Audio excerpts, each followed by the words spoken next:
शुक्लाम्बरधरं विष्णुं शशिवर्णं चतुर्भुजं प्रसन्नवदनं ध्याये ಸರ್ವವಿಘ್ನೋಪಶಾಂತಯೇ. ನಮಸ್ಕಾರ ಸ್ನೇಹಿತರೆ, ಇದು ನನ್ನ ದಿಯಾ ಆಲ್ ಇನ್ ಚಾನಲ್. ಇದರಲ್ಲಿ ನಾನು ಸಂಪೂರ್ಣ ಮಹಾಭಾರತದ ಕಥೆಯನ್ನು ತಿಳಿಸಿಕೊಡುತ್ತೇನೆ. ನೀವು ತಿಳಿದುಕೊಳ್ಳಿ, ನಿಮ್ಮ ಮಕ್ಕಳಿಗೂ ಸಹ ತಿಳಿಸಿಕೊಡಿ. ಈ ದಿನ ಮಹಾನ್ ಗ್ರಂಥದಲ್ಲಿ ಭಗವಾನ್ ವೇದವ್ಯಾಸರು ಮತ್ತು ಗಣಪತಿಯ ಬಗ್ಗೆ ತಿಳಿದುಕೊಳ್ಳೋಣ ಬನ್ನಿ. ಭಗವಾನ್ ವೇದವ್ಯಾಸರು ಅಚತುರ್ವದನೋ ಬ್ರಹ್ಮ ದ್ವಿಬಾಹು ಹರಿಂ ಅಬಾಲಲೋಚನಂ ಶಂಭುಂ ಭಗವಾನ್ ಬಾದರಾಯಣ. ಶ್ರೀಮನ್ ಮಹಾಭಾರತ ಪುರಾಣಗಳು, ಬ್ರಹ್ಮಸೂತ್ರಗಳು ಮುಂತಾದವುಗಳನ್ನು ಜಗತ್ತಿಗೆ ನೀಡಿದ ಭಗವಾನ್ ವೇದವ್ಯಾಸರು. 4 ಮುಖಗಳಿಲ್ಲದ ಬ್ರಹ್ಮ, 2 ಕೈಗಳಿರುವ ವಿಷ್ಣು, 3ನೇ ಕಣ್ಣಿಲ್ಲದ ಸಾಕ್ಷಾತ್ ಪರಶಿವ ಎಂದು ಹೆಸರು ಪಡೆದವರಾಗಿದ್ದಾರೆ.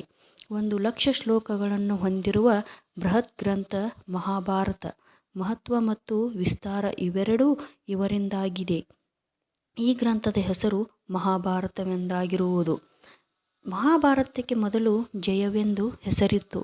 ಅನಂತರದಲ್ಲಿ ಅದನ್ನೇ ಭಾರತ ಕಥಾ ಎಂದು ಕರೆದರು. ಕೊನೆಯಲ್ಲಿ ಈ ಗ್ರಂಥವು ಸುಮಾರು 2,000 ವರ್ಷಗಳ ಹಿಂದೆ ಈಗಿರುವಂತಹ ರೂಪವನ್ನು ಪಡೆದಾಗ ಮಹಾಭಾರತವೆಂದು ಪ್ರಸಿದ್ಧವಾಯಿತು. ಈ ಗ್ರಂಥದಲ್ಲಿ ಮುಖ್ಯವಾಗಿ ಕೌರವರು ಪಾಂಡವರ ಕಥೆಯನ್ನು ಹೊಂದಿದೆ. ಈ ಶ್ರೀಹರಿಯ ಕೃಷ್ಣಾವತಾರದ ಸಂಬಂಧವು ಆರಂಭದಿಂದ ಕೊನೆಯವರೆಗೆ ಕಂಡುಬರುತ್ತದೆ.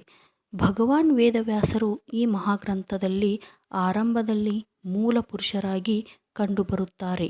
ಮಧ್ಯದಲ್ಲಿ ಅನೇಕ ಬಾರಿ ಬಂದು ಹೋಗುತ್ತಾರೆ.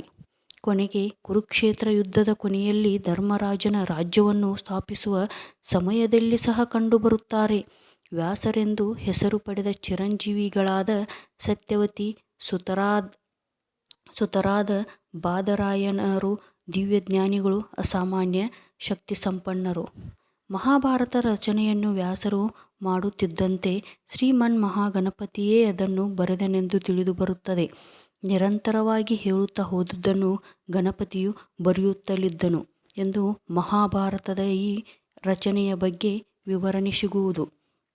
ವೇದವ್ಯಾಸರು ಗಣಪತಿಗೆ ಮಹಾಭಾರತದ ರಚನೆ ಮಾಡಿಸಿದ್ದು ಈ ಮಹಾಗ್ರಂಥದಲ್ಲಿ ಉತ್ತಮ ನೀತಿವಾಕ್ಯಗಳು, ಹಿತವಾದ ಭಗವದ್ಗೀತೆಯಂತಹ ಅನೇಕ ಉಪದೇಶ ಸಂಗ್ರಹಗಳು ಅಲ್ಲದೆ ಅನೇಕ ಉಪಾಖ್ಯಾನಗಳು ಸೇರಿವೆ.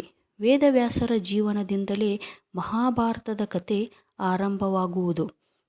ಬದರಿಕಾಶ್ರಮದಲ್ಲಿದ್ದು ಆಗುಹೋಗುಗಳನ್ನು ವೀಕ್ಷಿಸುತ್ತಾ ಅಗತ್ಯವೆನಿಸಿದಾಗ ಬಂದು ಸಲಹೆ ಸೂಚನೆ ಮಾರ್ಗದರ್ಶನ ಮಾಡಿರುವುದು ವ್ಯಾಸರ ವಿಶೇಷವಾಗಿದೆ. ತ್ರಿಕಾಲಜ್ಞಾನಿಗಳಾಗಿದ್ದ ವೇದವ್ಯಾಸರು ಐತಿಹಾಸಿಕ ಮಹಾಕಾವ್ಯದ ಶಿಲ್ಪಿಗಳಷ್ಟೇ ಅಲ್ಲ, ಪ್ರತ್ಯಕ್ಷದರ್ಶಿಗಳೂ ಆಗಿದ್ದರು.